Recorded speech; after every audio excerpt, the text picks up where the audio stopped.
और लहसुन के बीच में ये दोनों भी सुखाने के लिए रखा हुआ है। गदेरे के किनारे पे प्रसूति स्नान घर भी बना रखा है। यहाँ से हमारे गांव का धारा भी दिखने लग गया है। जो इतने मजबूत दरवाजे और इन पे देखिए इतने बड़े बड़े कुंडा लगे रहते हैं। तो पड़ोस वाली जेठोजी के घर पे आने का कारण था कि जेठोजी हमको छाछ दे रही हैं। आलू की मेड़ में ही राजमा को बोया जाता है, क्योंकि ना गोबर बारिश की वजह से थोड़ा सा भारी हो गया है।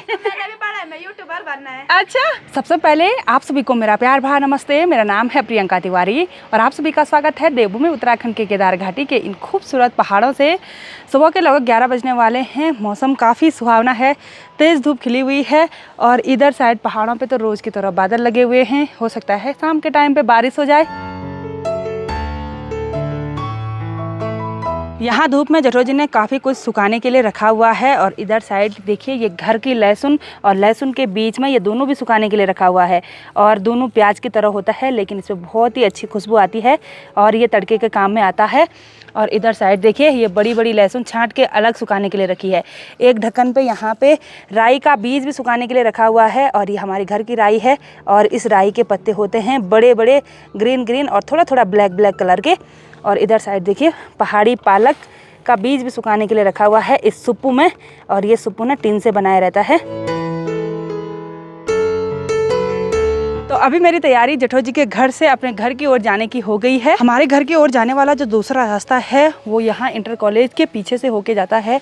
और यहीं पे देखिए एक गदेरे के किनारे पे प्रसूति स्नान घर भी बना रखा है। तो जब किसी भी महिला का बच्चा होता है तो करीबन पहले बच्चे के दौरान 25 दिन तक यहीं इसी प्रसूति स्नान घर में स्नान करने के लिए आना पड़ता है। अपने गाँव का ये वाला नज़ारा मैंने आपको बहुत बार दिखाया, जिसमें कि हमारे गाँव का इंटर कॉलेज, सामने बगीचा मोहल्ला और इधर साइड ये आलू के भरे हुए सीढ़ी खेत और मार्केट साइड का एरिया दिखाई देता है।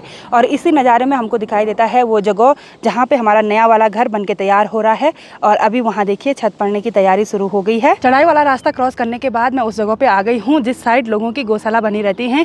और अभी मैं घर की तरफ नहीं जा रही हूँ, मैं जा रही हूँ अपने धारे की तरफ, क्योंकि आजकल गाँव में मैंने धारा सुधारीकरण के कुछ काम करवाए थे और मैं उनको देखने तक नहीं गई कि किस तरह से बनाया हुआ है।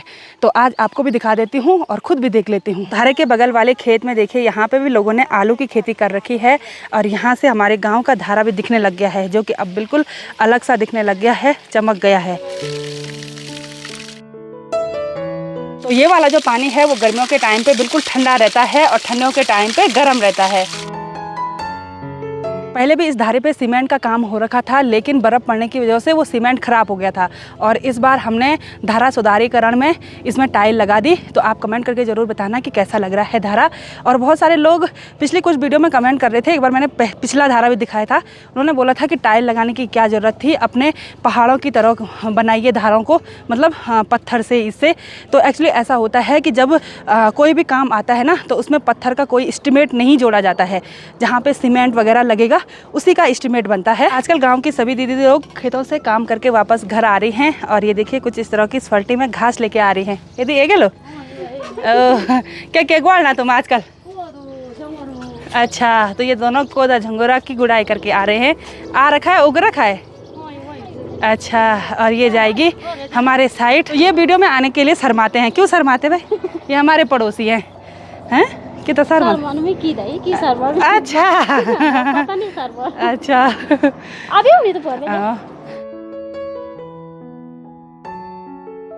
हमारे घर से थोड़ा सा इधर आने पर यहाँ से गांव का नज़ारा ना बहुत ही ज़्यादा खूबसूरत दिखाई देता है। पूरा त्रियुगीनान गांव दिखाई देता है। और अभी मैं आई हूँ अपने पड़ोसियों के घर पे।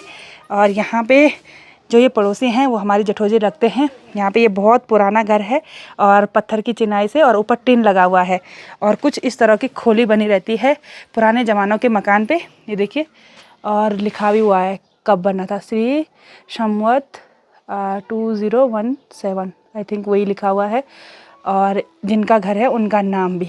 और यहाँ पे गणेश भगवान जी बना रखे हैं और ऊपर वाले फ्लोर में जाने के लिए यहाँ अंदर से सीढ़ियाँ बना रखी हैं। और इतने मजबूत दरवाजे, और इन पे देखिए इतने बड़े बड़े कुंडा लगे रहते हैं। ये देखिए बहुत भारी होते हैं ये दरवाजे। तो पड़ोस वाली जेठोजी के घर पे आने का कारण था कि जेठोजी हमको छाछ दे रही हैं और बहुत बार दे दिया। Thank you Jethoji. और आपकी गाय भैंस ऐसी ब्याती रहे और हम आपके यहाँ से छाछ दूध खाते रहेंगे, ठीक है। तो पहाड़ों में अक्सर ऐसा होता है ना, अगल बगल किसी का भी कुछ भी चीज़ होता है, जैसे छाछ, दही, दूध, तो वो पड़ोसियों को ज़रूर देता है। तो अभी अभी जेठो जी ने कहा कि छाछ लेके चली जा।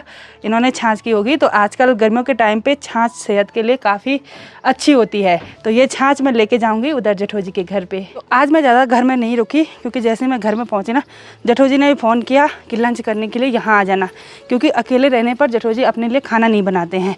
तो मैंने कहा मैं आ जाऊँगी उधर। और मैंने जेठो जी को वैसे कहा था कि आप इधर जा जाओ। जेठो जी ने कहा कि इतनी धूप में कौन आ रहा है उतनी चढ़ाई पे। तो अब मैं चलती हूँ और उधर ही हम लंच करेंगे।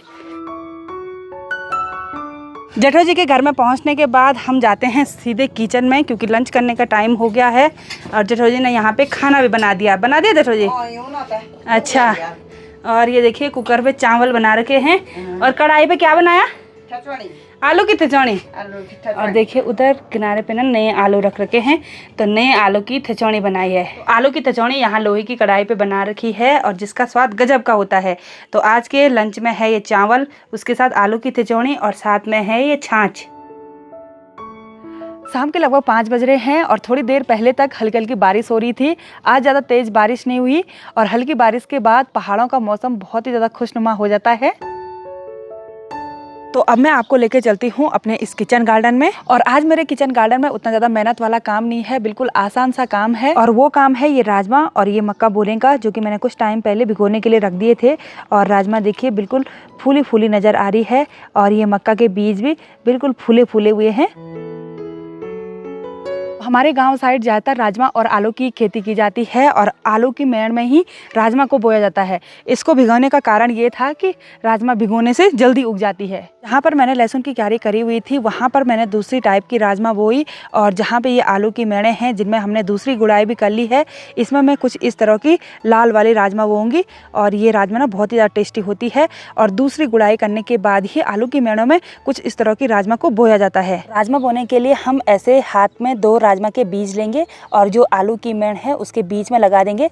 गुड़ाई करने की वजह से ये मिट्टी कोमल है, तो हमको कुदाल की ज़रूरत नहीं पड़ रही है। और यहाँ पे लगाया, और फिर से थोड़ा सा दूरी पे फिर से 2 बीज बोए देंगे। राजमा के 2 बीज एक साथ बोने का कारण ये है कि कभी कभी राजमा उगने के बाद उसका जो पौधा होता है ना, वो ख़राब हो जाता है। तो एक पौधा ख़राब हो जाएगा तो एक पौधा सेफ रहेगा। फिर ऐसा भी है कि जब हम एक पौधा बोते हैं तो हमको एक डंडा लगाना पड़ता है। अगर 2 पौधे लगाएंगे तो 2 बेल ऊपर चली जाएंगी उसी डंडे पे, यानी कि एक ही डंडे से 2 बेलों का काम हो जाएगा। किचन गार्डन में जहाँ जहाँ भी मैंने आलू लगाए हुए हैं, उन सभी आलू की मेड़ में मैंने राजमा भिगो दी है। और ये देखिए राजमा का कटोरा भी खाली हो गया है। मैंने फिक्स राजमा भिगो के रखी थी, पता नहीं कैसे हो गया फिक्स। आलू की मेड़ भी ख़त्म हुई और राजमा भी ख़त्म हो गया। और अब दूसरा काम है इसी किचन गार्डन में ये मक्का बोने का। तो इस पूरे मक्का से एक एक करके हम दाने निकाल देंगे, और जितने भी ये मेड़ें बनी हुई हैं उनके नीचे नीचे साइड एक एक दाना डाल देंगे।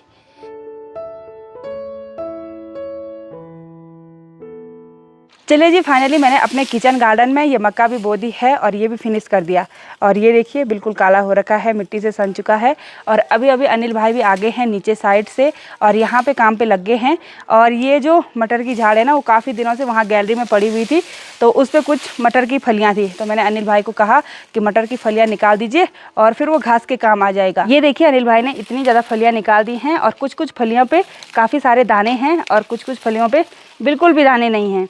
तो छाँट छाँट के निकालेंगे। जिन फलियों पे दाने होंगे उनको निकालेंगे, और जिन पे नहीं होंगे, जैसे इस पे कुछ भी नहीं है, तो इसको रहने देंगे। तो अब मैं आ गई हूँ फिर से अपने पॉली हाउस के अंदर, और इन क्यारियों में देखिए खरपतवार बहुत ही ज़्यादा जल्दी उग रहा है। और ये जो पौधे लगा रखे हैं ना छोटे छोटे बैंगन के, खरपतवार के अंदर ढक ही जाएंगे, फिर बैंगन के पौधे जल्दी बड़े नहीं होंगे। तो ये खरपतवार उखाड़ना भी बहुत ही ज़्यादा ज़रूरी है। तो मुझे लगता है पॉली हाउस के अंदर थोड़ा सा गोबर की कमी हो गई, नीचे की साइड नहीं, यहाँ ऊपर की क्यारियों में, क्योंकि ये क्यारियाँ ना बहुत कठोर कठोर लग रही हैं, मिट्टी बहुत सख्त सख्त लग रही है। तो मैं 1-2 कंडी गौशाला से गोबर की ले आती हूँ। यहाँ पे अनिल भाई आंगन में बैठ के मटर की झाड़ से मटर की फलियों को अलग कर रहे हैं। और यहाँ पे देखिए मेरी कंडी भी बिल्कुल रेडी हो गई है, और ये देसी कुदाल, और इसके साथ मैं ये सॉल भी लेके जा रही हूँ, क्योंकि जब इस कंडी पे गोबर ले आऊँगी तो पीठ पे रखने के लिए ये सॉल काम आएगा। चलिए आज का गोबर हम अपनी कंडी पे लेंगे, और बारीक वाला गोबर ले आएंगे जो खाद बना होगा पहले से ही। अब अपने घर से थोड़ा सा इधर आने पर यहाँ से लोगों की गौशाला स्टार्ट हो जाती हैं और यहाँ से लेकर उधर तक लोगों की गौशाला बनी हुई है।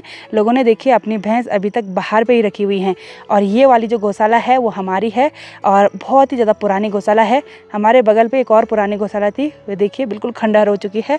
और हमारी गौशाला में ना लोगों ने अपनी गाय वगैरह बांधी रहती हैं, कुछ टाइम पहले तक बांधे हुए थे।